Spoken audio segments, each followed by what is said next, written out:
Known for a season of films by movie mogul D.W. Griffith, begins with his controversial epic, The Birth of a Nation. The musical score to this newly restored version was composed by John Lanchbury and not Carl Davis, as stated in the press. The film is introduced by Paul Gilroy.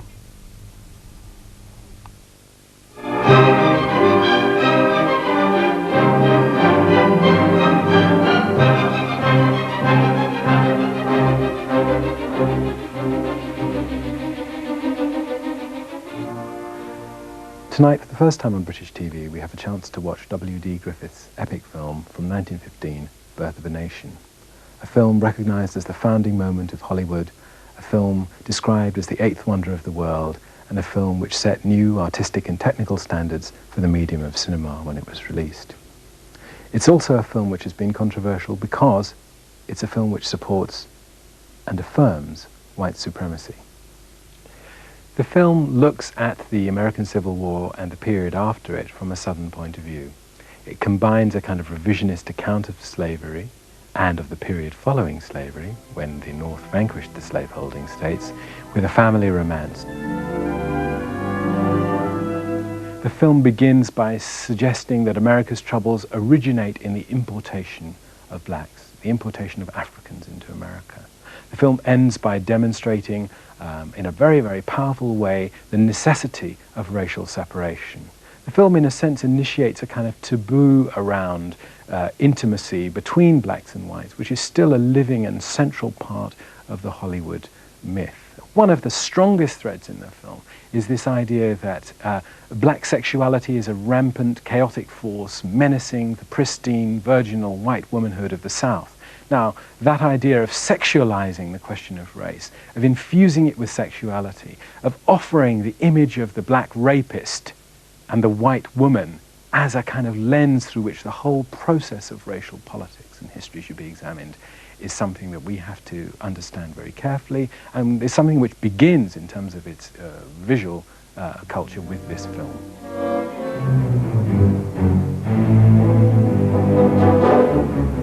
When the film was first shown, there was a bitter reaction of shock and outrage from the black communities, who immediately recognized it as a work of propaganda. Which went beyond simply retelling that phase of American history from a Southern point of view into an enthusiastic endorsement of white supremacy itself.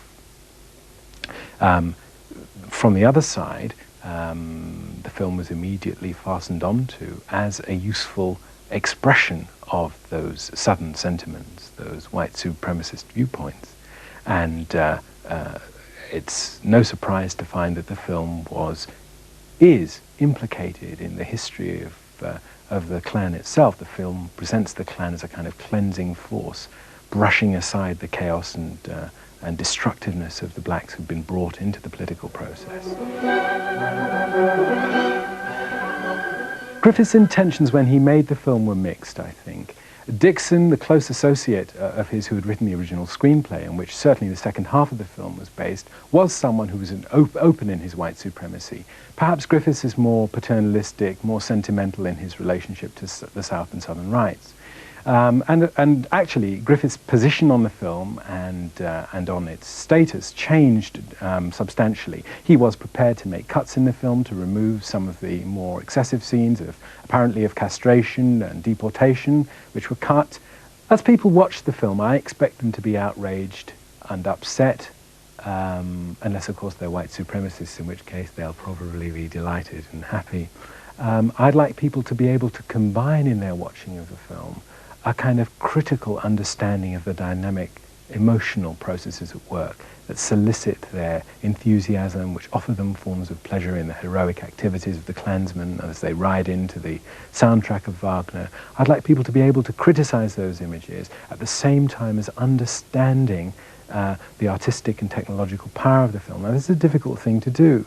Mostly when we're confronted with a racist object like this, the tendency is either to deny its racism and exalt its artistic character and say the great artistic qualities of this negate the racism involved, or to say that the racism, the white supremacist positions which are openly celebrated in the film somehow undermine its artistic character.